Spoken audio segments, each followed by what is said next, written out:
Hello दोस्तों। UPSC का PT 28 मई को है। ठीक है, पीटी 2023 28 मई को होने वाला है। आज हम जो देखेंगे पेपर वो है सी सेट का। सी सेट का पेपर, क्योंकि सी सेट क्वालिफाइंग नेचर का ही है और मान के चलिए कि लगभग 27 प्रश्न आपको लाने होते हैं। ठीक है, लेकिन ये 27 प्रश्न ही लाने में क्या होता है कि अच्छे अच्छे गुल हो जाते हैं। बात समझ रहे हैं। कभी ऐसा भी हो जाता है कि जीएस में अच्छा खासा स्कोर बन जाता है। सी सेट में कोई 1 नंबर से रुकता है, कोई 2 नंबर से रुकता है, कोई बहुत ही नंबर सूख जाता है। मतलब सी सेट एक बहुत भारी भरकम चीज़ है, जैसा कि मानते भी हैं। अभी आज की इस वीडियो में सिर्फ हम पेपर का डिस्कस करेंगे और ये टेस्ट पेपर है फोरम आईएएस का। इसमें 40 प्रश्न हैं मात्र, क्योंकि आपको पता है कि 80 प्रश्न का टोटल होता है और 200 नंबर का होता है। मतलब 2.5 नंबर का एक प्रश्न होता है, 1/3 माइनस मार्किंग होती है। क्वालिफाइंग नेचर है और बहुत ज़्यादा नंबर भी नहीं लाने होते, लेकिन फिर भी लटक जाते हैं लोग, है ना। ये सबसे बड़ा मुद्दा है लटकने का। लटकने की जो समस्या वो कहाँ पे आती है? वो समस्या आती है पैराग्राफ वाले में। अभी पेपर का हम सिर्फ डिस्कस करेंगे, लेकिन धीरे धीरे हम ये भी बताते रहेंगे किस प्रकार से आप सी सेट को बड़े सरल तरीके से पास कर जाएंगे। वो भी तरीका हम बताएंगे और सबसे बेस्ट तरीका होगा वो। ठीक है, आप आजमाएंगे तो वो आप पे फिट भी बैठेगा। आप कोई पेपर या प्रीवियस ईयर पेपर ही सॉल्व करेंगे, करके देखेंगे तो आपको लगेगा कि हाँ, ये तरीका सही है। क्योंकि हम भी कई बार एग्ज़ाम दिए हैं, यूपीएससी का हो चाहे यूपीपीसीएस का हो, वो सी सेट हमने भी दिया है, क्वालिफाई भी किए हैं सी सेट। ठीक है, तो इसलिए बता रहे हैं कि हम सी सेट क्वालिफाई करने का बेस्ट तरीका बताएंगे। ठीक है, लेकिन आज की वीडियो में सिर्फ पेपर का डिस्कस करेंगे और इस पेपर में 40 प्रश्न हैं, वो भी पैसेज वाले हैं, सब पैराग्राफ वाले हैं, उन्हीं को देखेंगे हम। तो पैराग्राफ सॉल्व करने का सबसे अच्छा तरीका है कि जो पैराग्राफ होता है ना, उससे जो दिया हुआ प्रश्न होता है, ज़्यादातर यही होता है। अब देखेंगे जो स्टेटमेंट आपका हूबहू मिलता जुलता रहे पैराग्राफ से, वो उसका उत्तर नहीं होता है। हमेशा याद रखना, निचोड़ होता है उसका उत्तर। हमेशा ये भी ध्यान रखना है। स्टेटमेंट में आप पढ़ेंगे तो आपको समझ में आ जाएगा कौन उसका निचोड़ है, कौन उससे हूबहू मिल रहा है। तो ये आपको थोड़ा सा ध्यान रखना पैराग्राफ में।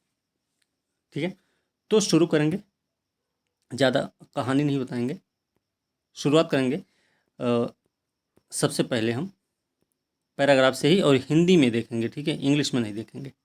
पहले बता दे रहे हैं तो हिंदी वाले ही देखें। इंग्लिश वाले अगर समझ सकते हैं हिंदी का तो वो भी देख सकते हैं।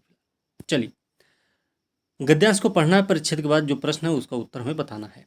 ठीक है, भारत की उपलब्धियों के रिकॉर्ड को खारिज करना आसान नहीं है, लेकिन क्या यही पूरी कहानी या न्याय के साथ विकास की ओर तेजी से आगे बढ़ने में किसी देश की एक स्वीकार तस्वीर निश्चित रूप से एक व्यापक या संतुलित भी नहीं होगी जो वास्तव में हो रहा है। वास्तव में इससे बहुत दूर है। कई बड़ी कमियां और खामियां हैं, उनमें से कुछ बहुत विशाल हैं, जिसे भले ही विशेषाधिकार प्राप्त समूह और विशेष रूप से उत्सव धर्मी मीडिया अक्सर उन्हें अनदेखा करने के लिए इच्छुक हैं। हमें यह भी स्पष्ट रूप से स्वीकार करना होगा कि सार्वजनिक तर्क में इन समस्याओं को उपेक्षा करना या कम करना बहुत महंगा है, क्योंकि लोकतांत्रिक सुधार जनता की समझ और उन गंभीर समस्याओं की व्यापक चर्चा पर निर्भर करता है जिन्हें संबोधित किया जाना है। ठीक है, ये आपका परिच्छेद है, मतलब पैराग्राफ है। ठीक है, और पैराग्राफ में प्रश्न दिया गया है कितना? इतना बड़ा पैराग्राफ, एक प्रश्न दिया गया है। देखो क्या है कि पैराग्राफ ना भी पढ़ेंगे तब भी चल जाएगा, लेकिन आप प्रश्न पढ़ के उसका स्टेटमेंट पढ़ के आप अपना उत्तर निकाल सकते हैं। जल्दी वाला तरीका है ये। ठीक है, तो ये जल्दी वाला तरीका जो होता है वो सही भी होता है। पैराग्राफ पढ़ेंगे, एक प्रश्न है, लंबा चौड़ा पैराग्राफ रहेगा तो उसमें टाइम भी जाता है। चलिए, ये आपकी सुविधा के लिए हमने पैराग्राफ पढ़ा है। तो इसका सही उत्तर क्या होगा? कथन उपरोक्त परिच्छेद से सबसे तार्किक और आवश्यक संदेश के रूप में वर्णित किया जा सकता है। तो इसका सही उत्तर क्या होगा? भारत की उपलब्धियों के रिकॉर्ड उसकी कमियों के बिना अधूरे हैं। देश के मुद्दों के समाधान के लिए सार्वजनिक बहस अनिवार्य है। बहुत से लोग देश की कमियों को नज़रअंदाज कर देते हैं। जनता की समझ सीमित है क्योंकि नियमित रूप से कोई बहस नहीं होती। तो इसका जो सही उत्तर है वो है देश के मुद्दों के समाधान के लिए सार्वजनिक बहस अनिवार्य है। ठीक है, ये कोचिंग का टेस्ट है, यूपीएससी का जो पेपर है प्रीवियस ईयर उसको अभी डिस्कस करेंगे। ठीक है, लेकिन इसके बाद करेंगे। चलिए, दूसरा पैसेज है। अनुशासन की समस्या वास्तव में काफ़ी जटिल है क्योंकि हम में से अधिकांश लोग सोचते हैं कि किसी भी प्रकार के अनुशासन के माध्यम से हमें अंततः स्वतंत्रता प्राप्त होगी। अनुशासन प्रतिरोध की खेती है ना। जिस चीज़ को हम गलत समझते हैं उसका विरोध करके अपने भीतर एक अवरोध बनाकर हम सोचते हैं कि हम समझने और पूरी तरह से जीने के लिए स्वतंत्र होने में अधिक सक्षम होकर लेंगे, लेकिन यह सच नहीं है ना। ठीक है, निश्चय ही जब स्वतंत्रता हो, सोचने की वास्तविक स्वतंत्रता हो, खोज करने की स्वतंत्रता हो, तभी आप कुछ भी खोज सकते हैं। तो इसमें देखिए एक प्रश्न दिया गया है। प्रश्न क्या है कि परिच्छेद से सबसे महत्वपूर्ण संदेश क्या है। सच्ची स्वतंत्रता विचार की स्वतंत्रता है। अनुशासन और स्वतंत्रता का आपस में गहरा संबंध है। हम पूरी तरह से जी सकते हैं यदि हमारे पास अनुशासन है, या अनुशासन के माध्यम से हम अधिक से अधिक स्वतंत्रता प्राप्त कर सकते हैं। तो इसका जो सही उत्तर है वो है सच्ची स्वतंत्रता विचार की स्वतंत्रता है। ठीक है, ध्यान रखना। अगला पैसेज है, परिच्छेद है। यदि विचार की स्वतंत्रता नष्ट हो जाती है तो साहित्य बर्बाद हो जाता है। यह न केवल किसी भी देश में बर्बाद होता है जो एक अधिनायकवादी संरचना को बरकरार रखता है, बल्कि कोई भी लेखक जो अधिनायकवादी दृष्टिकोण अपनाता है, तो जो उत्पीड़न और वास्तविकता के मिथ्याकरण के बहाने ढूंढता है, इस तरह भी खुद को एक लेखक के रूप में नष्ट कर देता है। इससे निकलने का कोई रास्ता नहीं। व्यक्तिवाद और आइवरी टावर अर्थात एकांत के खिलाफ कोई भी निंदा भाषण नहीं है। इस प्रभाव के लिए कोई पवित्रता नहीं है कि सच्चा व्यक्तित्व केवल समुदाय के साथ पहचान के माध्यम से प्राप्त होता है। इस तथ्य को दूर कर सकता है कि एक खरीदा हुआ दिमाग एक खराब दिमाग है। ठीक है, फिलहाल ये पैराग्राफ आपका है। इसमें हमें बताना है प्रश्न कि कौन सा सबसे तार्किक परिणाम है। अगर बात करें, देखिए, एक अच्छे लेखक को अधिनायकवाद के खिलाफ लिखना चाहिए, पहला तो नहीं हो सकता। कुछ लेखक वास्तविकता के मिथ्याकरण के लिए लिखने का बहाना ढूंढते हैं, ये भी नहीं हो सकता। ठीक है, अच्छा लेखन सहजता और बौद्धिक ईमानदारी से उत्पन्न होता है। ये थोड़ा सा भी रुक जाते हैं इस पे। अगला देख लेते हैं, लेखकों को व्यक्तित्व प्राप्त करने के लिए स्वतंत्रता महत्वपूर्ण है। तो देखिए डी वाला, ए बी वाला, ये सब थोड़ा सा लग रहे हैं कि अलग अलग टाइप के, लेकिन ये जो सी वाला है इसमें लग रहा है कि ये जो आपका पैराग्राफ है उसका एक निचोड़ टाइप में है। ठीक, तो इसका सही उत्तर सी हो जाएगा। चलिए अगला पैराग्राफ देखेंगे अब हम आगे। व्यक्तिगत क्लोनिंग उपचार के श्रमगहन और महंगे होने की संभावना है। इससे सामाजिक न्याय की चिंता बढ़ गई है। शायद बहुत अमीरों के लिए क्लोनिंग उपचार केवल एक यथार्थवादी विकल्प होगा। कुछ लोगों ने इस चिंता का जवाब इस ओर इशारा करते हुए दिया है कि क्लोनिंग उपचार सस्ता, कम श्रम साध्य और समय के बाद अधिक व्यापक रूप से सुलभ हो सकता है। इसके अलावा क्लोनिंग बीमारियों को ठीक भी कर सकता है और न कि केवल लक्षणों का इलाज कर सकता है। ठीक है, तो इसका प्रश्न क्या है भाई, उपयुक्त परिच्छेद में निम्नलिखित में से कौन अनिवार्य रूप से निहित है। तो देखिए पहला है, क्लोनिंग एक ऐसी तकनीक है जो भविष्य में सभी बीमारियों को ठीक कर सकती है। तो ये तो भैया सभी का मतलब नहीं हो सकता। ठीक है, दूसरी चीज, क्लोनिंग कभी भी सामाजिक न्याय सिद्धांत का पालन नहीं कर सकता। ये भी नहीं हो सकता क्योंकि इस पे बहुत ज़्यादा जोर दिए गए हैं दोनों स्टेटमेंट पे, ध्यान रखना। तीसरा स्टेटमेंट क्या है, क्लोनिंग के विकल्प को बढ़ावा दिया जाना चाहिए। ये ठीक है थोड़ा सा, ठीक है, लेकिन अभी रुकिए। वर्तमान में अगला स्टेटमेंट है, वर्तमान में क्लोनिंग तकनीक आम जनता की पहुंच से बाहर है। ये सही विकल्प है, ये सही है। आपके स्टेटमेंट में आप पैराग्राफ में पढ़े हैं तो आपको ये पता चल गया होगा। क्लोनिंग तकनीक जो है ना आम जनता की पहुंच से बाहर है। ठीक है, तो सही उत्तर इसका क्या हो जाएगा, डी हो जाएगा। सही उत्तर डी हो गया। अगला पैसेज है, परिच्छेद है। सभी व्यक्ति चाहे उनके व्यवसाय या कार्य जो भी हों शिक्षक थे, और शिक्षा का उद्देश्य जो कि स्वयं राजनीति के जीवन का था, एक बड़े मतलब एक महान मजबूत अधिक गुड़ी सार्वजनिक समुदाय का विकास करना था, तो राजनीति समुदाय के मामलों को विनियमित करने या आदेश देने से कहीं अधिक थी। यह नागरिकों के आंतरिक और बाहरी जीवन को व्यवस्थित करने के लिए एक विद्यालय भी था। इसलिए एथेनियन लोकतांत्रिक राजनीति का अभ्यास न केवल शहर के लिए अच्छी नीतियों को जन्म देने का एक साधन था, बल्कि यह उसके नागरिकों की बौद्धिक, नैतिक और नागरिक शिक्षा के लिए एक पाठ्यक्रम भी था। इसका प्रश्न क्या है भाई, उपरोक्त परिच्छेद में सबसे तार्किक और तर्क संगत निष्कर्ष क्या निकाला जा सकता है? देखो, तर्क संगत तार्किक निष्कर्ष की बात हो रही है, तो इसमें देखेंगे तो पहला स्टेटमेंट, नैतिक शिक्षा की सार्वभौमिक प्रणाली व्यक्तिगत स्वतंत्रता के साथ असंगत है। सही है क्या? दूसरा देखते हैं, एथेंस में राजनीतिक जीवन का उद्देश्य नागरिकों का आत्मविकास था। इस पे थोड़ा सा रुक जाएंगे। तीसरा वाला भी देख लेंगे, एथेनियाई लोगों के पास उच्च शिक्षा की अच्छी तरह से विकसित प्रणाली थी। ये नहीं है। ठीक है, सी वाला बिल्कुल नहीं है, ए वाला भी नहीं है, डी वाला भी देख लेते हैं।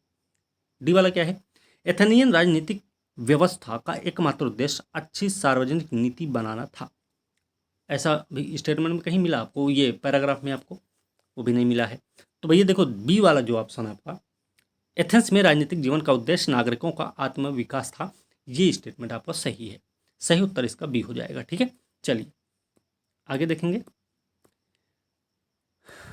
अगला प्रश्न है, इस पहले पैसेज पढ़ेंगे। संयुक्त राज्य में क्रिप्टो माइनर ने एक अपरंपरागत नए ऊर्जा स्रोत को टैप करना शुरू कर दिया। तेल और गैस के कुओं में एकत्रित ड्रिल्ड गैस। माइनर्स का तर्क है कि यह गैस अन्यथा उड़ जाती है या वायुमंडल में प्रवाहित हो जाती है, इसलिए कोई अतिरिक्त उत्सर्जन नहीं होता है। यह वास्तविकता इतनी स्पष्ट नहीं है। यदि इन क्रिप्टो माइनर्स की उपस्थिति तेल और गैस कंपनियों को उस गैस को कहीं और इस्तेमाल करने से दूर कर देती है, तो कोई भी बचत प्रभाव धुंधला हो जाएगा। तो इसमें क्या प्रश्न है कि निष्कर्ष जो उपरोक्त परिच्छेद से निकाला जाए। देखो, निष्कर्ष निकालना है परिच्छेद पढ़ के हमें, तो क्या हो जाएगा भाई? इसका जो सही उत्तर क्या होगा? पहला स्टेटमेंट है, क्रिप्टो माइनिंग अत्यधिक ऊर्जा गहन है और बड़े पैमाने पर उत्सर्जन उत्पन्न करता है। ठीक है, नहीं। जैसे जैसे क्रिप्टो करेंसी में रुचि बढ़ती है और अधिक लोग खनन शुरू करते हैं, एक बिटकॉइन को माइन करने के लिए अधिक ऊर्जा की आवश्यकता होती है। देखो, ये वाला तो बिल्कुल नहीं है। ठीक है, अगला, क्रिप्टो मुद्राओं में उछाल से तेल और गैस कंपनियों को भारी लाभ मिल रहा है। ये भी, इसका तो बहुत दूर दूर तक रिश्ता नहीं है इस परिच्छेद में। चौथा है, क्रिप्टो खनिक ऊर्जा के वैकल्पिक स्रोतों की तलाश कर रहे हैं। ठीक है, तो इसका जो सही उत्तर वो डी है, लास्ट ऑप्शन इसका सही उत्तर हो गया। ठीक है, तो ध्यान रखना, थोड़ा सा आप पैराग्राफ और स्टेटमेंट सबको मिला जुला के देखेंगे तो थोड़ा सही रहेगा। ठीक है, आपके लिए। चलिए अगला पैराग्राफ है, वायु प्रदूषण मुख्य रूप से बड़े शहरी क्षेत्रों में रहने वाले लोगों को प्रभावित करता है, जहां सड़क उत्सर्जन वायु गुणवत्ता में गिरावट में सबसे अधिक योगदान देता है। औद्योगिक दुर्घटनाओं का भी खतरा है, जहां एक जहरीला कोहरा फैलना आसपास के क्षेत्रों की आबादी के लिए घातक हो सकता है। प्रदूषकों का फैलाव कई मापदंडों, विशेष रूप से वायुमंडलीय स्थिरता और हवा द्वारा निर्धारित किया जाता है। अब इसका प्रश्न देखें, उपयुक्त परिच्छेद से सबसे महत्वपूर्ण संदेश कौन सा है? इसका जो स्टेटमेंट है देख लेते हैं। पहला है, वायु प्रदूषण के लिए पूरी तरह से मानवीय गतिविधियां जिम्मेदार हैं। ऐसा भी नहीं हो सकता। ठीक है, ध्यान रखना, क्योंकि जोर दिया गया इस स्टेटमेंट पे। दूसरा है, वायु प्रदूषण लोगों के स्वास्थ्य पर नकारात्मक प्रभाव डालता है। इसको छोड़ देते हैं अभी।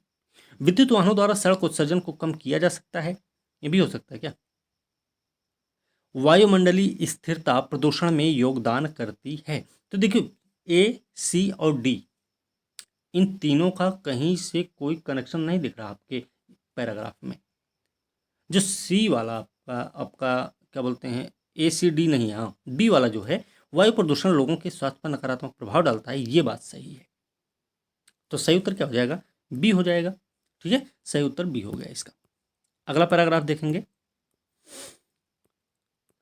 अगला पैराग्राफ है, कोविड-19 सबसे बड़ी आर्थिक मंदी का कारण बन रहा है, जिसे विकासशील देशों ने कभी नहीं देखा है। सरकारों और अंतर्राष्ट्रीय समुदाय ने एक उष्णकटिबंधीय तूफान के लिए तैयारी की है, लेकिन यह तेजी से श्रेणी 5 के तूफान की तरह दिखता है। उन्हें कार्य करने की आवश्यकता है। उन्हें यह सुनिश्चित करने के लिए तेजी से कार्य करने की आवश्यकता है कि सरकार कर राजस्व में गिरावट और स्वास्थ्य तथा सामाजिक व्यय में वृद्धि की आवश्यकता का सामना करने के लिए पर्याप्त रूप से वित्त पोषित है। इस तरह की कार्रवाई की अनुपस्थिति से मुद्रा, ऋण और बैंकिंग संकट का संयोजन है वो होगा। ऐसी अपरिहार्य घटनाओं से उभरना धीमा और दर्दनाक है। तो परिच्छेद कुल प्रश्न क्या है, कौन सा सबसे तार्किक और तर्क संगत निष्कर्ष होगा, इसमें बताना हमें। तो भैया देखेंगे, ए वाला है, विकसित देशों की तुलना में कोविड-19 ने विकासशील देशों को अधिक प्रभावित किया। ये तो ठीक है, ऐसा कुछ नहीं। ठीक है, दूसरा क्या है, कोविड-19 आर्थिक संकट विश्व इतिहास के किसी भी अन्य वित्तीय संकट से बड़ा था। ये हो सकता है?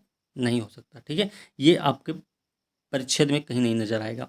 अगला क्या है, और पूरा पढ़ भी लेंगे तभी नहीं समझ में आएगा ये वाला पॉइंट, ठीक है। कोविड-19 से सरकारी राजस्व की हानि हो सकती है और ऋण संकट हो सकता है, ठीक है। सी वाला को छोड़ देते हैं अभी। अंतर्राष्ट्रीय समुदाय ना तो कोविड-19 के लिए तैयार है और ना ही श्रेणी 5 के तूफान के लिए। तो देखो, ए, बी और डी का जो संबंध चल रहा है, ये तार्किक तर्कसंगत निष्कर्ष के रूप में साबित नहीं हो रहे हैं, लेकिन जो सी वाला है ना, वो आपका सही लग रहा है, तो इसका सही उत्तर सी हो जाएगा, ठीक है। 9वां देख लेते हैं। इसमें 9 से 11 तक मतलब 3 प्रश्न दिए गए हैं। चलो, वायु प्रदूषण और जलवायु परिवर्तन का गहरा संबंध है। जलवायु उसी सिक्के का दूसरा पहलू जो हमारी पृथ्वी की गुणवत्ता को कम करता है। Black carbon, methane, tropospheric ozone, aerosol जैसे प्रदूषक आने वाली धूप की मात्रा को प्रभावित करते हैं। नतीजतन पृथ्वी का तापमान बढ़ रहा है, जिसके परिणाम स्वरूप बर्फ, हिमखंड और ग्लेशियर पिघल रहे हैं। इस नस में जलवायु परिवर्तन यूरोप में अवशिष्ट और आयात आयात दोनों संक्रमणों की घटनाओं और व्यापकता को प्रभावित करेगा। जलवायु मौसम प्रकोप की अवधि, समय, तीव्रता को दृढ़ता से प्रभावित करते हैं और दुनिया में संक्रामक रोगों के मानचित्र को बदल देते हैं। मच्छर संचालित परजीवी या वायरल रोग अत्यंत जलवायु संवेदनशील होते हैं, क्योंकि वार्मिंग सबसे पहले रोगजनक उष्मायन अवधि को छोटा करता है और दूसरा वेक्टर के भौगोलिक मानचित्र को बदल देता है। इसी तरह जलवायु परिवर्तन के बाद जल वार्मिंग से जल जनित संक्रमण की एक उच्च घटना होती है। हाल ही में यूरोप में आबादी के प्रवास के कारण उन्मूलन किए जा चुके रोग उभर रहे हैं। उदाहरण के लिए हैजा, पोलियोमाइलाइटिस, टिक जनित एंसेफ्लाइटिस, मलेरिया। महामारियों का प्रसार प्राकृतिक जलवायु आपदाओं, तूफानों से जुड़ा है, जो आजकल अधिक बार होने लगते हैं। कुपोषण और प्रतिरक्षा प्रणाली का असंतुलन भी सार्वजनिक स्वास्थ्य को प्रभावित करने वाले उभरते संक्रमणों से जुड़ा है, ठीक है। इसका जो सही उत्तर देखते हैं, परिच्छेद में कौन जलवायु परिवर्तन के परिणाम होंगे। पहली बात, इसमें देखिए सीधा सीधा दे रखा है। तो पहला, ग्लेशियर पिघल जाएंगे, बात सही है। दूसरा, वायरल संक्रमण में वृद्धि हो जाएगी, बात सही है। कुपोषण में वृद्धि कहीं बात ही नहीं हुई है, तो ये हो ही नहीं सकता, ठीक है। लोगों की रोग प्रतिरोधक क्षमता में कमी आएगी, इसका भी कोई नामो निशान नहीं है इस पैराग्राफ में। तो पहला और दूसरा सही, इसलिए सही उत्तर इसका ये हो जाएगा। अगला प्रश्न है, परिच्छेद में निम्नलिखित धारणाएं बनाई गई हैं, जैसे पहला क्या है भाई, पहला है महामारियों का प्रसार प्राकृतिक जलवायु आपदाओं और तूफान के कारण ही होता है। ऐसा नहीं है भाई, उसी के कारण क्यों होगा।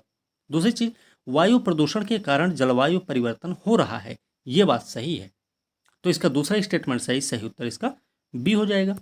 अभी 11 नंबर प्रश्न में क्या है, कौन सा एक आवश्यक संदेश है जो परिच्छेद द्वारा निहित है।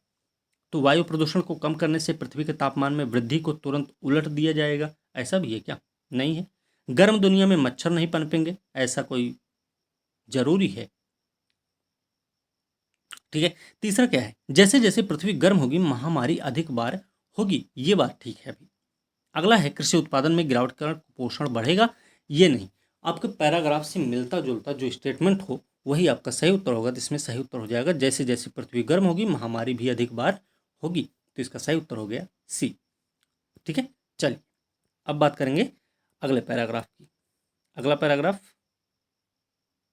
इसमें भी एक ही प्रश्न है, इतना लंबा पैराग्राफ है। ये कोई कोचिंग का टेस्ट है इसलिए नहीं है, यूपीएससी के सीसेट के पेपर में भी इतने बड़े पैराग्राफ का एक ही प्रश्न बनता है, ठीक है, ये आपको ध्यान रखना है, ओके।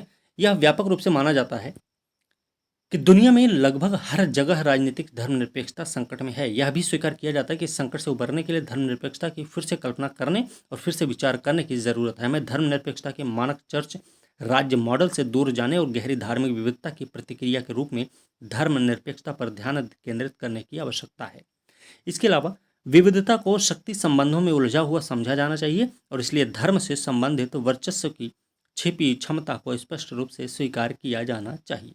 साथ ही ये दो कदम हमें धर्मनिरपेक्षता को संस्थागत धार्मिक वर्चस्व के दो रूपों, अंतर और अंतर धार्मिक की प्रतिक्रिया के रूप में देखने में सक्षम बनाते हैं। धर्मनिरपेक्षता की अवधारणा का यह तरीका इस आरोप का खंडन करता है कि धर्मनिरपेक्षता आंतरिक रूप से धार्मिक विरोधी है। धर्मनिरपेक्षता धर्म के खिलाफ नहीं है, ध्यान रखना, यह संस्थागत धार्मिक वर्चस्व का विरोध करता है। यह धर्मनिरपेक्ष राज्य को सभी धार्मिक दार्शनिक दुनिया के विचारों के प्रति आलोचनात्मक सम्मान दिखाना चाहिए। यह तभी संभव है जब वह उन सभी के प्रति सैद्धांतिक दूरी की नीति अपनाए। तो इसका जो सही उत्तर है वो क्या हो सकता है कि कौन सा सबसे तार्किक और तर्क संगत अनुमान लगाया जा सकता है, ठीक है। प्रश्न के लेवल कुछ ऐसे ही रहते हैं यूपीएससी एग्जाम में, ठीक है, आपको थोड़ा सा ध्यान रख के चलना है। अगर ये पेपर आपको मिले और आप सॉल्व कर रहे हैं तो ये मान के चलना कि आप एग्ज़ाम का ही पेपर लेके बैठे हैं। ठीक है, ये पैराग्राफ भी ऐसे ही चलते हैं वहाँ पे, भयंकर तरीके के होते हैं वो। ठीक है, तो पहला क्या प्रश्न में तार्किक और तर्कसंगत अनुमान कौन सा लगाया जा सकता है, तो ये हम देख लेते हैं। देखिए, राज्य चर्च अलगाव का मानक मॉडल अब आधुनिक दुनिया पर लागू नहीं होता, ऐसा कुछ बोला गया? नहीं बोला गया, बात खत्म। धर्मनिरपेक्षता दुनिया भर में संकट में है और इसे संरक्षित करने की आवश्यकता है, ये बोला गया? नहीं बोला गया। ठीक है, सैद्धांतिक दूरी पर आधारित धर्मनिरपेक्षता का एक नया मॉडल इसे और अधिक उदार और स्वीकार्य बना देगा, ये थोड़े रुक जाते हैं इस पे। अगला देख लेते हैं, एक आधुनिक राज्य धर्मनिरपेक्षता के मूल्य के बिना कार्य नहीं कर सकता, ये भी कोई जरूरी नहीं है।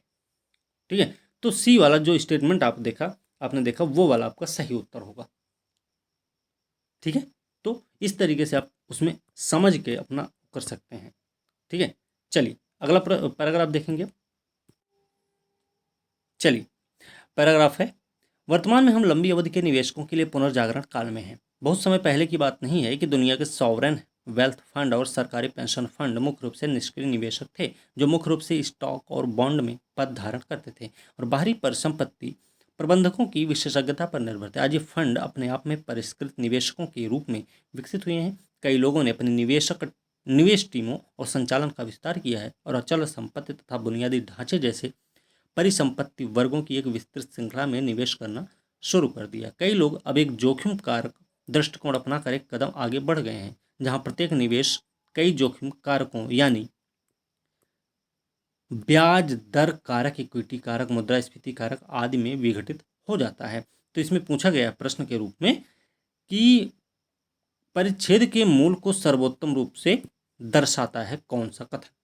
तो पहला स्टेटमेंट क्या है? पहला स्टेटमेंट है, लंबी अवधि के निवेशक अब अधिक लोगों और अधिक ज्ञान का उपयोग करके स्टॉक बॉन्ड से अधिक सक्रिय रूप से निवेश कर रहे हैं, पहला है। दूसरा है, एक बड़े और दीर्घकालिक निवेश कोष का प्रबंधन करने के लिए निवेश टीम की आवश्यकता होती है। ठीक है, तीसरा है, स्टॉक और बॉन्ड अब लंबी अवधि के निवेशकों को आकर्षित नहीं करते हैं। तीसरा है, चौथा है, निवेश पर बेहतर रिटर्न के लिए जोखिम कारक दृष्टिकोण अपनाया जाना चाहिए। तो देखिए, इसमें जो तीसरा वाला था, इसमें ये वाला बात जरूरी नहीं है, तो इसलिए तीसरा वाला छोड़ देंगे। दूसरा वाला क्या है, बड़े दीर्घकालीन निवेश कोष का प्रबंधन करने के लिए निवेश टीम की आवश्यकता होती है, इस भी ठीक है, ये भी स्टेटमेंट में कहीं आपको पैराग्राफ में नहीं नजर आएगा। ठीक है, तो इसको भी हटा देंगे। एक है जो पहला वाला स्टेटमेंट, लंबी अवधि के निवेशक अब अधिक लोगों और अधिक ज्ञान का उपयोग करके स्टॉक बॉन्ड से अधिक सक्रिय रूप से निवेश कर रहे हैं, तो इसका जो सही उत्तर वो हो जाएगा ए। ठीक है, चलिए अगला पैराग्राफ है, भारत में बहुराष्ट्रीय व्यवसाय ग्रामीण भारत में अपनी रणनीतियों को शीर्ष और निचले स्तर के परिणाम देने के लिए दबाव में है। बावजूद इसके कि भीतरी इलाकों में संचालन की निरंतर चुनौतियों का सामना करना पड़ता है। वर्षों की झूठी शुरुआत, छूटे हुए अवसरों, त्रुटिपूर्ण रणनीतियों के बाद कई बहुराष्ट्रीय कंपनियों के भारतीय व्यवसाय करीब आ रहे हैं। अन्य पहले से ही वहाँ हैं और अपने ग्रामीण निवेश में तेजी ला रहे हैं। कोई भी व्यवसाय करने के बीच इतना अच्छा संतुलन नहीं ले सकता है।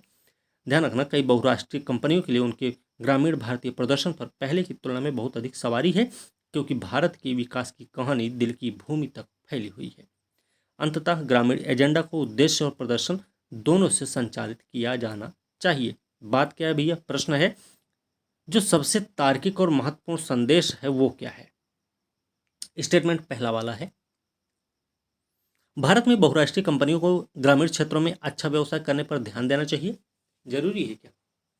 दूसरा स्टेटमेंट देख लेते हैं, कई कंपनियां भारत के ग्रामीण बाजार में असफल रहीं और अवसरों से चूक गई हैं।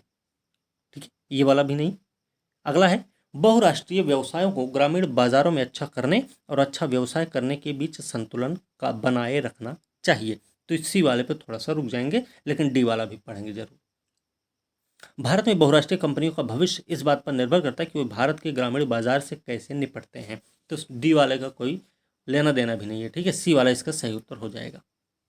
ओके, चलिए अगला पैराग्राफ देखेंगे। अगला पैराग्राफ क्या, अभी इसमें दो प्रश्न दिए गए हैं, छोटा पैराग्राफ है फिलहाल। चलिए, 1991 में आर्थिक सुधारों की शुरुआत के बाद से कृषि गैर कृषि क्षेत्रों में उत्पादन की वृद्धि दर के बीच असमानता तेजी से बढ़ी है। कृषि में 5 वर्षों के लिए औसत वार्षिक वृद्धि दर 3% की लंबी अवधि की वृद्धि की प्रवृत्ति के आसपास रही, जबकि गैर कृषि क्षेत्र की विकास दर 90 के दशक की शुरुआत में लगभग 6% से 2004-5 से 8-9 के दौरान 10% हो गई। हाल के 5 वर्षों के दौरान 7.5%। ठीक है, इसका एक महत्वपूर्ण कारण यह है कि देश में कृषि बाजार द्वारा दिए जाने वाले मूल्य प्रोत्साहन में सुधार नहीं हुआ, क्योंकि ये बाजार खंडित, अक्षम और निम्न स्तर तथा कई बिचौलियों के प्रभुत्व वाले बने रहे। तो इसका पहला प्रश्न ये है कि परिच्छेद द्वारा दिए गए सबसे तार्किक और महत्वपूर्ण संदेश क्या है। ठीक है, तो सेवा क्षेत्र में कार्यरत लोगों की तुलना में किसानों की आय धीरे धीरे बढ़ी है, पहला स्टेटमेंट है। दूसरा क्या है, 1991 में आर्थिक सुधारों में, पहला नहीं है, ठीक है, गलत है। दूसरा, 91 में आर्थिक सुधारों में कृषि बाजार में सुधार के लिए कोई प्रावधान नहीं था, ठीक है, ये भी नहीं है। ठीक है, अगला है, 91 के बाद से कृषि में औसत वार्षिक वृद्धि दर में लगातार वृद्धि हुई है, ये बात सही है। ठीक है, कई बाधाओं, ये वाला ठीक है, सी वाला भी, डी वाला देख लें। कई बाधाओं ने कृषि क्षेत्र के विकास को प्रतिबंधित कर दिया थी, ये थोड़ा सा अलग हो जाता है, सी वाला इसका सही उत्तर हो जाएगा, तो सही हो गया सी। ठीक है, 16वां प्रश्न क्या है, उपयुक्त परिच्छेद के संदर्भ में निम्नलिखित धारणाएं बनाई गई हैं। पहला स्टेटमेंट क्या है, धारणा जो वैध होगी वही बताना है भैया। 91 के बाद से कृषि बाजार में कोई सुधार सफलतापूर्वक लागू नहीं किया गया है, तो पहला स्टेटमेंट क्या सही है। दूसरा क्या है, पहला गलत है। ठीक है, दूसरा स्टेटमेंट है, सूचना और संचार प्रौद्योगिकी किस कृषि बाजार को सुधारने में मदद कर सकती है। देखिए, ये वाली बात कहीं आपको इस पैराग्राफ में नहीं मिली है। ठीक है, तो पहला और दूसरा दोनों गलत, इससे सही उत्तर इसका डी हो जाएगा। ठीक है, ना तो एक और ना ही दो। चलिए अगला पैराग्राफ देखेंगे। धोखाधड़ी को रोकने के लिए जिम्मेदार लोगों के सर्वोत्तम प्रयासों के बावजूद एक अपरिहार्य वास्तविकता बनी हुई है, धोखाधड़ी होती है। क्योंकि धोखाधड़ी और कदाचार किसी भी संगठन में विभिन्न स्तरों पर हो सकता है, इसलिए आवश्यक है कि उपयुक्त निवारक जासूसी तकनीकें मौजूद हों। हालांकि धोखाधड़ी की रोकथाम और पहचान संबंधित अवधारणाएं हैं वे समान नहीं हैं, जबकि रोकथाम में नीतियां, प्रक्रियाएं, प्रशिक्षण, संचार शामिल है। पहचान में ऐसी गतिविधियां और कार्यक्रम शामिल हैं जो धोखाधड़ी या कदाचार की पहचान करने के लिए डिजाइन किए गए हैं या हुआ है। हालांकि निवारक उपाय यह सुनिश्चित नहीं कर सकते हैं कि धोखाधड़ी नहीं की जाएगी। वे धोखाधड़ी के जोखिम को कम करने में रक्षा की पहली पंक्ति हैं। ठीक है, तो प्रश्न क्या है, परिच्छेद के अनुसार धोखाधड़ी की रोकथाम और धोखाधड़ी का पता लगाने के बीच मूलभूत अंतर क्या है। ठीक है, तो पहला स्टेटमेंट क्या भाई, ठीक है, पहला स्टेटमेंट क्या हो सकता है, इसको देख लेते हैं। तो पहला स्टेटमेंट है, वित्तीय स्वास्थ्य स्वामित्व प्रतिष्ठान निष्ठा के किसी भी मुद्दे की पहचान करने के लिए नए और मौजूदा आपूर्तिकर्ताओं, ग्राहकों, व्यावसायिक भागीदारों पर पृष्ठभूमि की जांच भी की जानी चाहिए, जो व्यवसाय के लिए अस्वीकार्य जोखिम का प्रतिनिधित्व कर सकते हैं। पहला स्टेटमेंट बिल्कुल गलत है। ठीक है, दूसरा क्या है, रोकथाम का अर्थ है कि किसी चीज को होने से रोकना, जबकि पता लगाने का मतलब है कि किसी क्रिया के कारण का पता लगाना। ये कहीं पैराग्राफ में नहीं मिलेगा। अगला है, रोकथाम डाटा विनिमय की अनुमति नहीं देना है और समस्या का पता लगाना, समस्या की पहचान करना है। ठीक है, ये वाला भी स्टेटमेंट आपसे नहीं मिलेगा, मिल रहा कहीं भी। अगला क्या है, रोकथाम में नीतियां, प्रक्रियाएं, प्रशिक्षण, संचार, ये सब शामिल हैं। पहचान में धोखाधड़ी की पहचान करने के लिए डिजाइन की गई गतिविधियां और कार्यक्रम शामिल हैं। तो ये डी वाला जो स्टेटमेंट है वो आपका सही उत्तर हो जाएगा। सही उत्तर इसका आपका डी हो गया। ठीक है, चलिए अगला पैराग्राफ देखते हैं भाई। अगला पैराग्राफ क्या है, ठीक है, पदार्थों पर मॉनिटर प्रोटोकॉल जो ओजोन परत को समाप्त करता है। 87 में 150 से अधिक देशों द्वारा हस्ताक्षरित अपने अल्पकालिक लक्ष्यों को प्राप्त कर चुका है। इसने वायुमंडल में पहुंचने वाले अधिकांश ओजोन क्षयकारी रसायनों की मात्रा में वृद्धि की दर को कम कर दिया है और यहाँ तक कि कम कर दिया है। उनमें से कुछ का वायुमंडलीय स्तर, अनुमान है कि 2050 तक ओजोन परत ओजोन रिक्तीकरण से काफ़ी हद तक ठीक हो जाएगी। इस धारणा पर आधारित है कि प्रोटोकॉल के नियमों का सख्ती से पालन किया जाएगा।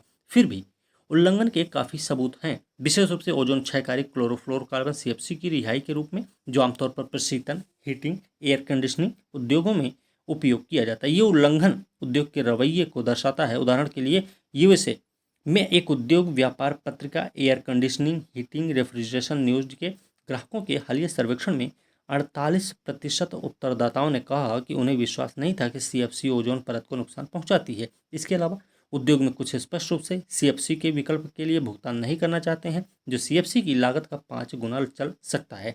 नतीजा क्या हुआ, आयातित अवैध सीएफसी का काला बाजार बढ़ गया। प्रतिबंधित सीएफसी व्यापार का अनुमान 10 से 22,000 टन प्रति वर्ष है, जिसमें अधिकांश सीएफसी भारत और चीन में उत्पन्न होते हैं। जिनके प्रोटोकॉल के तहत समझौते अभी भी उन्हें सीएफसी का उत्पादन करने की अनुमति देते हैं। वास्तव में यूनाइटेड स्टेट्स कस्टम्स सर्विस की रिपोर्ट है कि सीएफसी 12 एक प्रतिबंधित समस्या है जो अवैध दवाओं के बाद दूसरे स्थान पर है। तो इसका जो प्रश्न है परिच्छेद के अनुसार कौन 87 की तुलना में 96 में सबसे अधिक ओजोन क्षयकारी रसायनों का सबसे अच्छा वर्णन करता है। तो वातावरण में ऐसे रसायनों का स्तर कम हो गया था, ये वाला स्टेटमेंट सही है ना।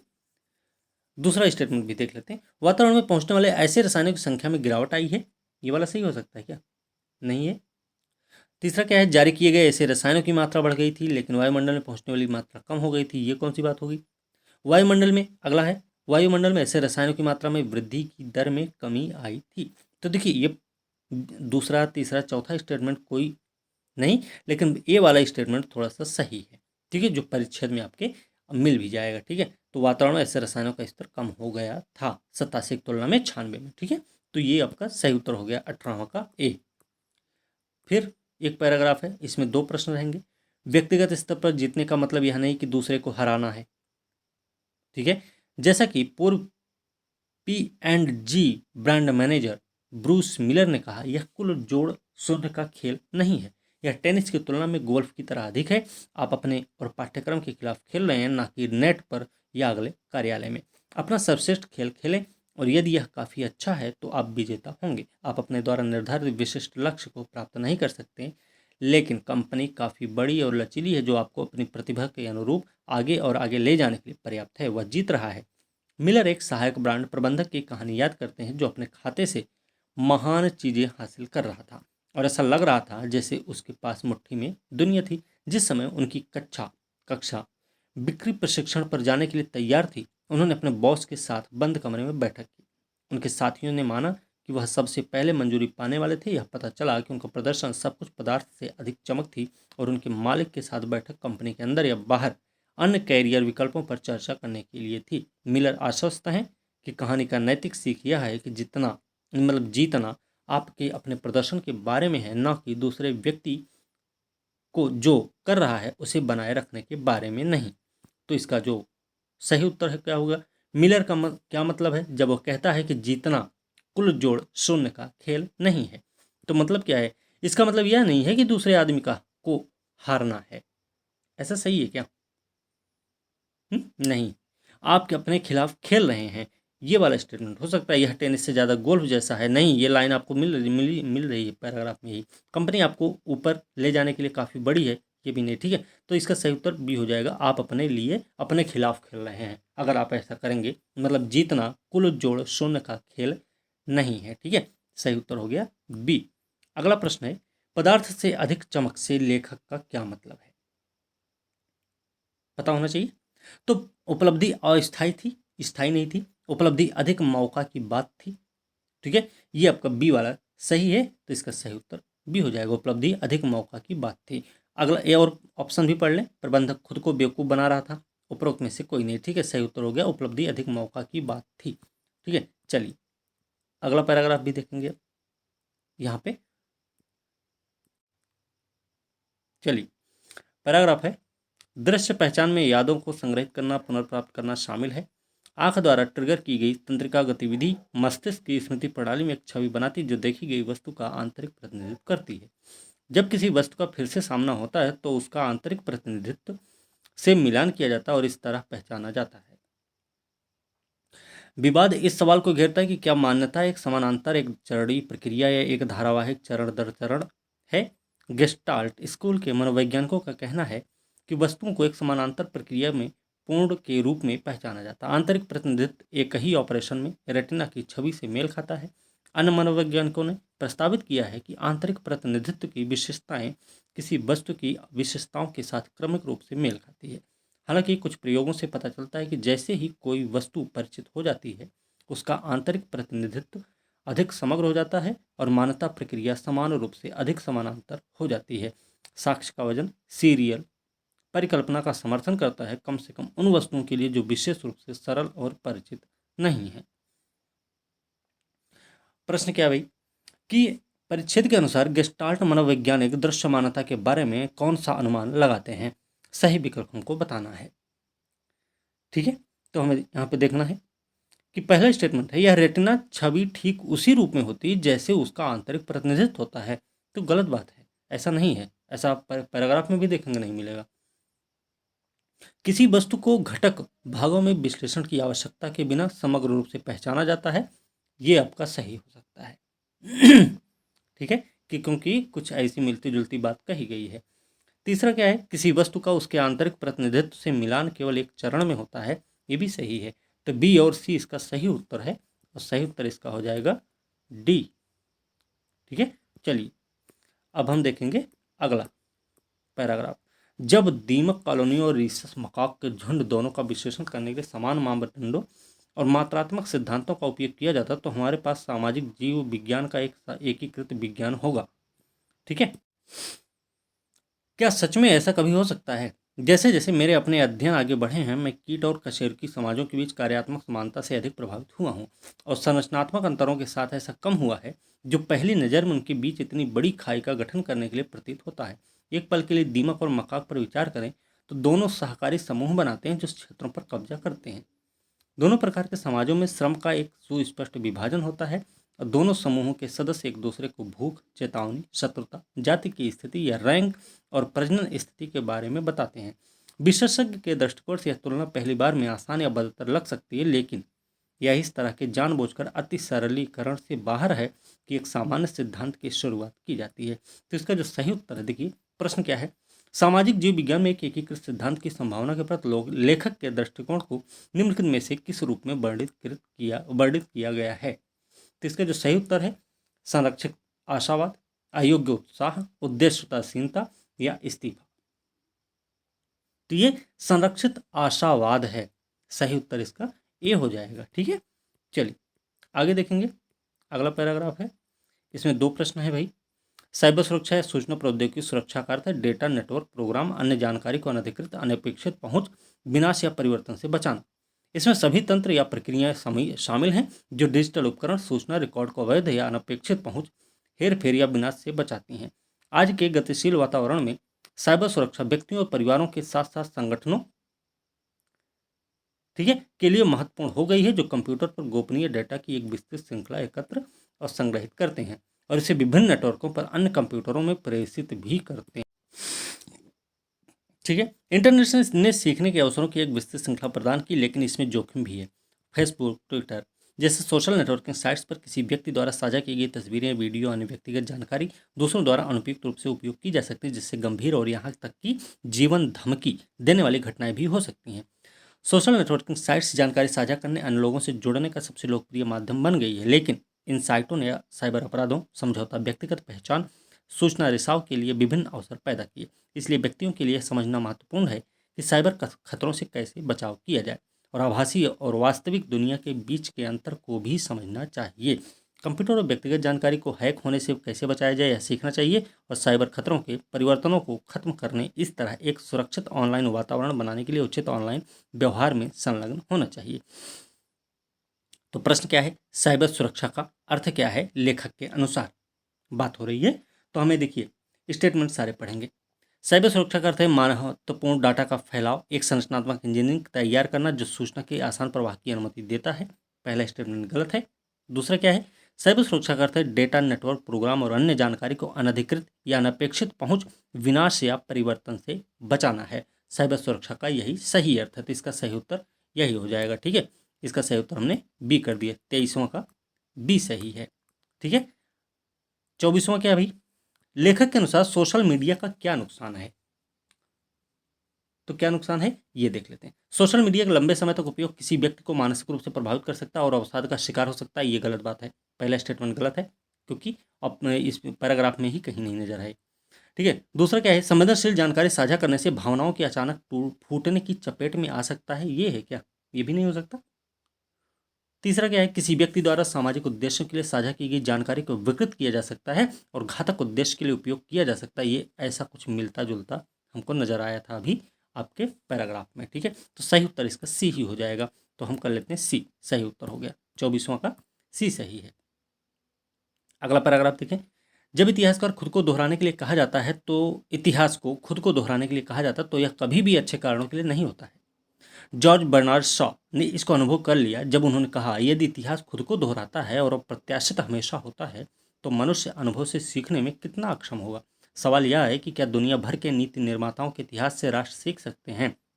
समस्या का यह एक हिस्सा यह भी है कि इतिहास को विभिन्न व्याख्याओं के माध्यम से सौंप दिया जाता है जो वास्तविकता को प्रतिबिंबित नहीं करते हैं। लेकिन समकालीन इतिहास अगर सही मायने में प्रस्तुत किया जाए तो नीति निर्माताओं को वही सबक दे सकते हैं जिनसे वे सीख सकते हैं। विकासशील देशों के लिए इतिहास खुद को दोहरा सकता है, लेकिन जरूरी नहीं कि वह निराशावादी तरीके से हो। तो ये जो प्रश्न है वो प्रश्न क्या है, इसको जब देखेंगे तो जो प्रश्न दिया गया है ये यहाँ पे, निम्नलिखित में से कौन सा कथन परिच्छेद के लेखक के संदेश को सर्वोत्तम रूप से दर्शाता है। तो प्रश्न क्या, स्टेटमेंट क्या है, इतिहास खुद को उस तरह से नहीं दोहराता है जैसा हम उससे उम्मीद करते हैं। क्या सही उत्तर है नहीं।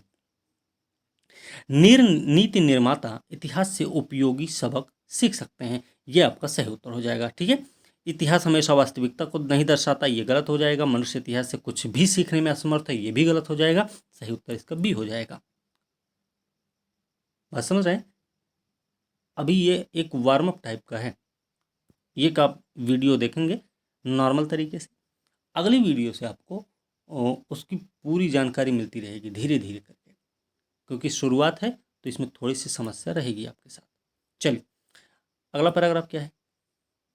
पैराग्राफ है, गरीबी को समाप्त करने के वैश्विक प्रयासों में डाटा महत्वपूर्ण भूमिका निभाते हैं। गरीबी की व्यापकता, इसकी विशेषताओं को निर्धारित करने, गरीबी को कम करने के लिए समर्पित वैश्विक संसाधनों को निर्धारित करने और आवंटित करने के लिए, और यह आकलन करने के लिए कि क्या गरीबों की मदद करने के लिए निवेश अंततः काम करते हैं, डेटा पर भरोसा किया जाता है। अच्छा डेटा गरीबी कम करने की योजनाओं में विश्वास को प्रेरित कर सकता है और परिणामों को सख्ती से आगे बढ़ाने में सक्षम बनाता है। कमजोर या अनुपस्थित डेटा गरीबी में कमी के लक्ष्य को विश्वास के मामले में कम कर देता है। गरीबी को कैसे मापा जाता है, इसकी समझ और जागरूकता आमतौर पर विकास समुदाय में बहुत कम है। यह आश्चर्यजनक है कि गरीबी को कम करने पर ध्यान केंद्रित किया गया है और जिस आवृत्ति के साथ गरीबी की संख्या का हवाला दिया गया है। ठीक है, इसका एक कारण यह है कि गरीबी माप एक भ्रामक जटिल क्षेत्र है। कुल मिला के ये आपका पैराग्राफ है। ठीक है, इसका प्रश्न देखें तो उपयुक्त परिच्छेद निम्नलिखित में से कौन सी धारणाएं बनाई गई हैं। ठीक है, इसमें हम देख लेंगे। ठीक है, चलिए 4 स्टेटमेंट इसमें दिए गए भाई। गरीबी पर पहला स्टेटमेंट है, गरीबी पर डेटा बेहतर लक्ष्यीकरण के लिए संसाधन आवंटन में सहायता करेगा। बात सही है, गरीबी पर डेटा बेहतर लक्ष्यीकरण के लिए संसाधन आवंटन में, सही बात है, सहायता करता है। गरीबी पर डेटा की उपलब्धता इसकी समझ में नहीं आई है, ये भी सही हो जाएगा क्या, इसको भी अच्छा, इसको छोड़ते हैं थोड़ा सा। तीसरा वाला देखें, विकासशील देशों में गरीबी मापन के बारे में कम जागरूकता है। ये वाला स्टेटमेंट तो कहीं मिला ही नहीं अभी तक, कि मिल गया है, नहीं मिला है। ठीक है, तो सही उत्तर क्या हो जाएगा, देखो पहला और दूसरा सही है इसका। ठीक है, सही उत्तर इसका ए हो जाएगा। ओके, चलो अगला प्रश्न भी देख लेते हैं। गरीबी उपशमन के लिए उपरोक्त परिच्छेद में निम्नलिखित में से कौन सी विधियों का सुझाव नहीं दिया गया। कौन सी विधि का सुझाव नहीं दिया गया आपको बताना, इसमें दिया गया था, वो आपको समझ लेना है।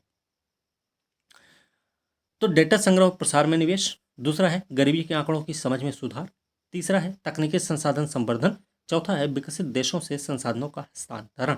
तो ये आपका सही उत्तर डी हो जाएगा, ये आपका इसमें आपको मिल जाएगा पैराग्राफ में ही। ठीक है, चलिए आगे देखेंगे। पैराग्राफ है 28 से 30 तक, इसमें 3 प्रश्न दिए गए हैं। सतत विकास को बुनियादी मानवीय जरूरतों को पूरा करने, पर्यावरण विकास संरक्षण को एकीकृत करने, समानता प्राप्त करने, सामाजिक आत्मनिर्णय और सांस्कृतिक विविधता सुनिश्चित करने तथा पारिस्थितिक अखंडता को बनाए रखने के संदर्भ में एक समाधान प्रदान करना चाहिए।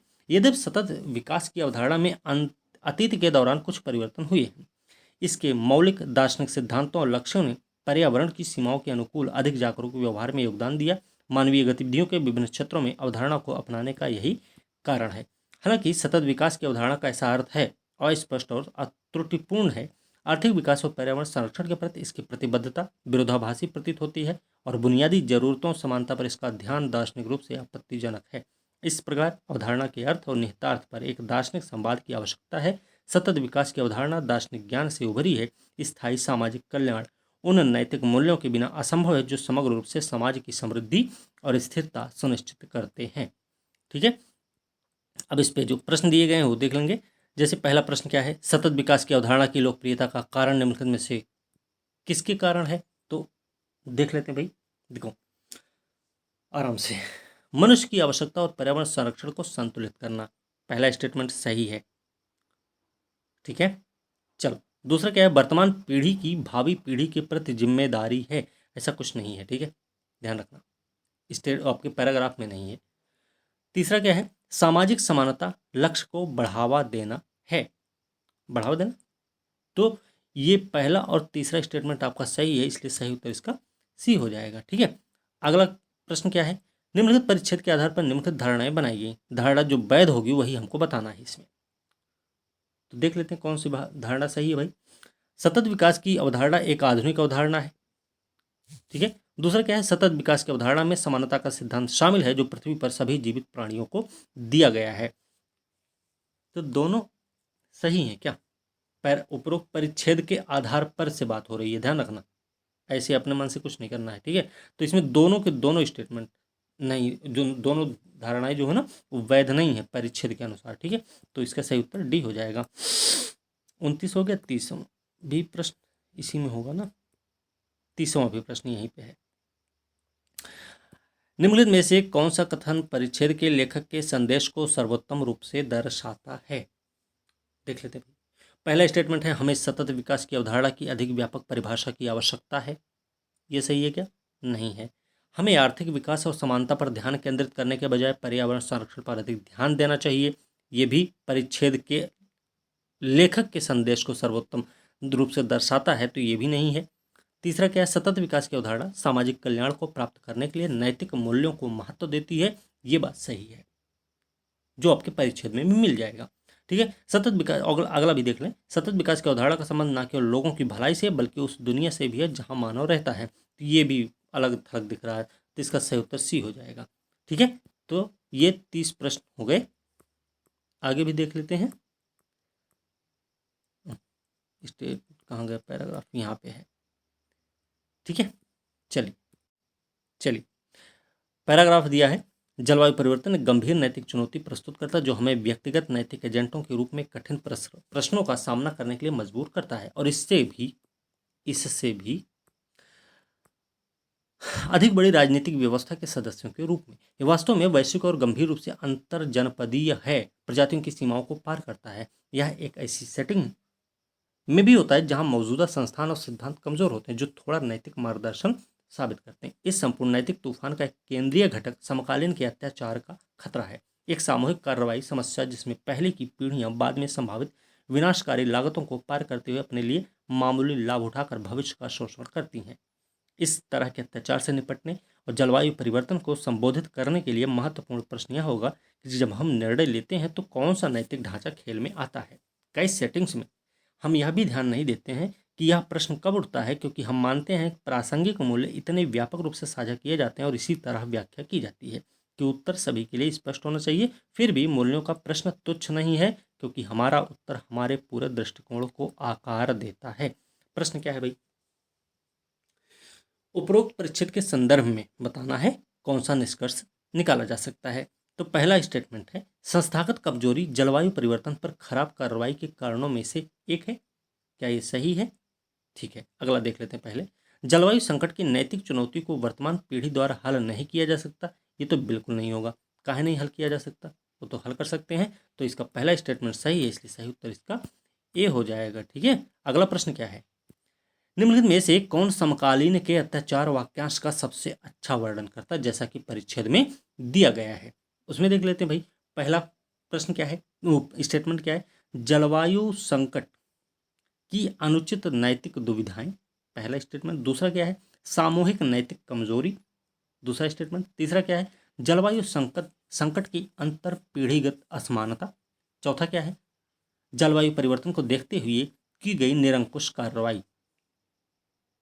ठीक है, तो इसका सी वाला सही है, फिलहाल सही उत्तर सी हो जाएगा। ठीक है, चलिए आगे भी देखते हैं। इसमें 35 प्रश्न करेंगे, ठीक है, बाकी छोड़ देंगे। चलिए, पैराग्राफ है 24वां पैराग्राफ, मरुस्थलीकरण और सूखे से निपटने में स्थानीय समुदायों, ग्रामीण संगठन, राष्ट्रीय राज्य सरकार, गैर सरकारी संगठन, अंतर्राष्ट्रीय क्षेत्रीय संगठनों की भागीदारी आवश्यक है। संसाधन की कमी, कम वहन क्षमता, जलवायु परिवर्तन जो मरुस्थलीकरण से जुड़े हैं निस्संदेह जीवन की गुणवत्ता, आर्थिक विकास, प्रभावित क्षेत्र में पारिस्थितिक स्थिरता और दुनिया भर में प्रभावित क्षेत्रों की वैश्विक जैव विविधता को कमजोर करेंगे। जलवायु परिवर्तन अन्य मानव जनित गतिविधियां प्रभावित क्षेत्र में मरुस्थलीकरण प्रक्रिया को तेज करने में प्रमुख कारक हैं।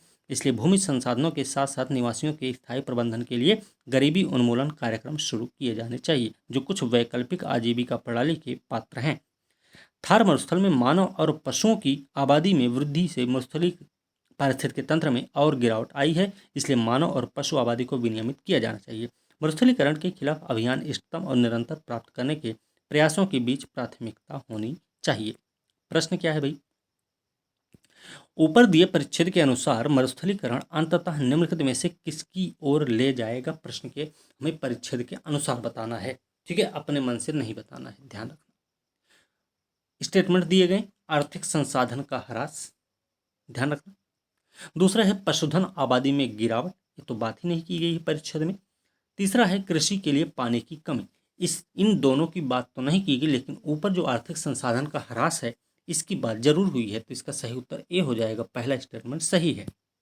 दूसरा अगला प्रश्न क्या है? उपरोक्त परिच्छेद के आधार पर निम्नलिखित धारणाएं बनाई गई हैं, कौन सी वैध होगी भाई? ये देखना है, ठीक है।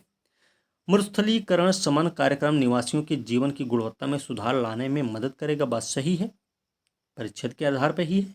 मरुस्थलीकरण से मिट्टी की उर्वरता का स्तर अस्थिर हो जाता है, बात ये भी सही है। तो दोनों की दोनों धारणाएं वैध होंगी, इसलिए सही उत्तर इसका सी हो जाएगा, ठीक है। 34 हो गया।